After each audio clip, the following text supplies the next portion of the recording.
Salut les pépites, et bien aujourd'hui je voudrais vous parler de la compensation. Je dirais tout comme le zen explique qu'il y a un équilibre entre le yin et le yang, et que s'il y a un vide de yin, eh bien je dirais le yang va prendre la place. Donc c'est une façon aussi de pouvoir parler de cette compensation, et que ce soit dans un sens ou dans l'autre, ça veut dire qu'il y a toujours un équilibre entre deux choses. Mais je dirais cela nous pose une grave question, c'est-à-dire est-ce que nous sommes maîtres de notre vie? Est-ce que nous sommes maîtres de nos choix? Ou est-ce qu'on est tout simplement, je dirais, quelque chose qui est en réaction et qui sans arrêt tente à atteindre cette harmonie et qui fait qu'on s'ajuste à la vie plutôt que, je dirais, on ajuste la vie à nous-mêmes. Donc ça, c'est une bonne question. Et donc, pour vous symboliser tout ça, pour vous expliquer tout ça, on pourrait prendre l'exemple d'un ballon. Quand vous prenez un ballon rempli d'air et que vous êtes dans la piscine et vous essayez de l'enfoncer dans l'eau, et plus vous l'enfoncez dans l'eau, et plus il a envie de sortir. Et plus si vous le lâchez, il va vraiment partir vers le ciel. Et donc, j'ai cette notion de compensation symbolique, et ben, c'est l'histoire de toute notre vie. Parce que si, je dirais, nous, on était simplement, je dirais, cette petite plaquette de bois, et que dans notre vie, on rencontre quelque chose qui va appuyer ici, je dirais quelque chose qui fait mal, une rencontre qui va peser du poids, soit en positif ou en négatif, et bien, en faisant cette pression ici, eh bien, ça va susciter une réaction à quelque chose qui est ici, de l'autre côté. Et en fait, bah, c'est l'histoire de toute notre vie. Et quoi qu'on fasse, quoi qu'on soit, je dirais, on est toujours en compensation symbolique. Et je dirais, ça va loin, loin, loin, parce que même nos pathologies, nos accidents de la vie, je dirais, tout ce qui se passe dans notre vie est une compensation symbolique inconsciente. Et c'est assez troublant de découvrir tout ça, parce que quand on commence à découvrir tout ça, eh bien, j'irais, on se dit, mais c'est pas possible que ce soit à ce point-là, qu'on peut lire la vie sous cette forme-là, et de prendre conscience qu'en fait, j'irais, on n'est que, et tout ce qu'on vit n'est que compensation symbolique inconsciente. Et ça, c'est particulièrement troublant. Donc, mais avec le temps, plus on apprend à lire et plus on le vérifie, plus on s'aperçoit de tout ça. Donc, comment tout cela se manifeste? Eh ben, simplement, par exemple, je dirais quand on regarde les gens qui sont gentils, les gens qui ne feraient pas de mal une mouche, eh bien, c'est des gens qui sont en compensation symbolique. On va dire, ah non, mais ils sont géniaux, ils sont gentils. Non, ils sont simplement gentils parce qu'ils veulent de l'amour. Ils n'ont pas reçu la dose d'amour qu'ils auraient aimé avoir dans leur enfance, dans leur jeunesse. Et ils se sont peut-être vus en tant que vilains petits canards ou coquesses. Et aujourd'hui, ils vont être très très gentils pour pouvoir, j'irais, attraper et recevoir cet amour qu'ils n'ont pas eu. Donc c'est de la compensation symbolique. J'irais, moi aujourd'hui, mon fils m'appelait Dr House parce que j'étais arrivé à un niveau de capacité de diagnostic qui était assez hors norme. Et on pourrait se dire, bah ouais, c'était un don, il est venu au monde avec ce don-là. Ben non, pas du tout. J'ai perdu mon papa quand j'avais 3 ans. Et ben je l'ai perdu parce qu'il y a eu une erreur médicale.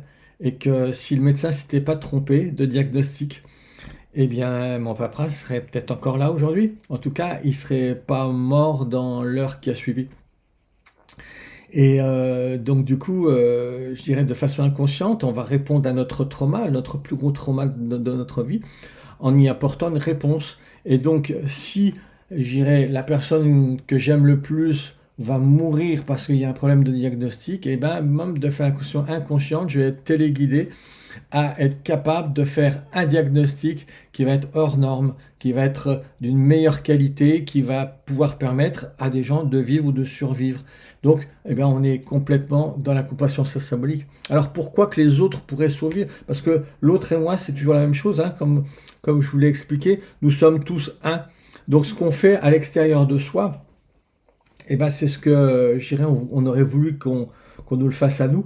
Par exemple, quand on prend soin des enfants au point de, je dirais, y dédier sa vie, je dirais, pour les protéger, pour pour pas qu'ils soient violentés, pour pas qu'ils soient violés ou autres, etc. Et tout, c'est peut-être parce que nous-mêmes, dans notre propre enfance, on a vécu ce type de choses.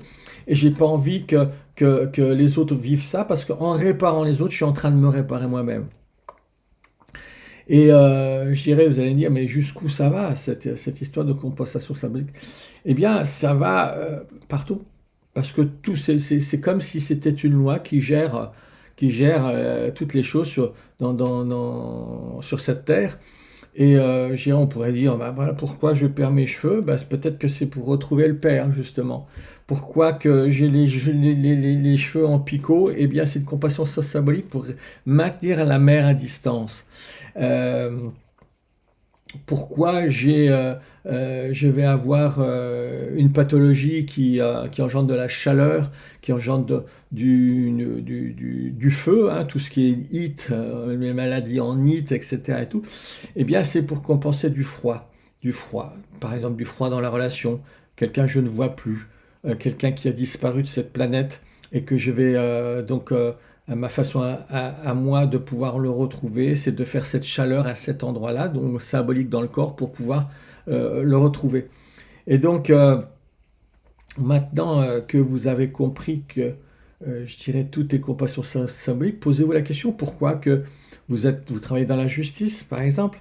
Est-ce que vous n'auriez pas une belle cicatrice d'injustice qui est tellement énorme que c'est l'histoire de toute votre vie, de retrouver la justice? Est-ce que, je dirais, quand vous êtes sage-femme, est-ce que votre grossesse s'est bien passée? Est-ce qu'il n'y a pas eu un bug à un moment donné, conscient ou inconscient, qui s'est passé là et que vous voulez être là, soit, je dirais, pour s'occuper de ces femmes enceintes ou de ces bébés qui arrivent au monde, pour qu'ils arrivent dans les meilleures conditions, parce que peut-être vous, ça n'a pas été le top. Pourquoi, je dirais, on s'occupe de nourrir la population? Pourquoi c'est important de nourrir la population? Pourquoi on va choisir telle ou telle chose? De réparer des véhicules, par exemple. Le véhicule, c'est quoi? Je dirais, quel est notre véhicule? C'est notre corps. Donc, en quoi on a besoin de se réparer pour pouvoir, je dirais, partir, pour pouvoir aller plus loin ou se déplacer? Euh, Pourquoi on va à l'autre bout du monde? Pourquoi, etc., etc., etc. Donc, bah, tous ces questionnements-là, bah, je vous invite à vous poser ces questions-là et de voir les réponses. Alors peut-être que à certains endroits, vous avez réussi à récupérer un petit peu de libre choix et que c'est tout à fait en conscience que vous avez pris telle ou telle décision. Mais est-ce que c'est la majorité déjà? Et quand on creuse un petit peu, qu'on enlève le vernis, est-ce que même là, quand on pense, j'irai choisir en conscience, là aussi on n'est pas en compensation symbolique? Pourquoi qu'on rêve de liberté? Est-ce qu'on s'est senti, j'irais, épanoui et totalement libre dans notre enfance, ou on a passé notre temps à nous taper sur les doigts parce qu'on faisait pas comme il fallait, parce qu'il fallait être comme ça et bien étudier à l'école, puis ceci, puis cela, etc. Donc, regardez un petit peu, je dirais, tout ce qui a généré chez vous le fait d'être sage ou d'être un rebelle. Donc, et vous serez surpris, vous serez terriblement surpris. Et à partir du moment où on commence à voir qu'on est la matérialisation de la compassion symbolique, ben c'est là où on va commencer à pouvoir y retrouver de la liberté et de savoir qui est caché derrière. Parce que nous ne sommes pas ces compensations symboliques. Derrière, il y a un être qui habite ce corps de chair, qui lui est venu sur Terre pour se découvrir, pour voir qui il est, mais si on ne fait que rentrer en réaction tout le temps, et parce qu'il y a des blessures, parce qu'il y a des empreintes, parce qu'il y a des bosses, eh bien, je dirais, on n'est pas prêt de découvrir qui c'est qui se cache et qui est le conducteur de ce véhicule. Donc voilà, je voulais vous partager ces petites choses-là et je vous laisse avec ces questions et ces réponses. Et puis je vous dis sur une prochaine vidéo. À bientôt. Ciao.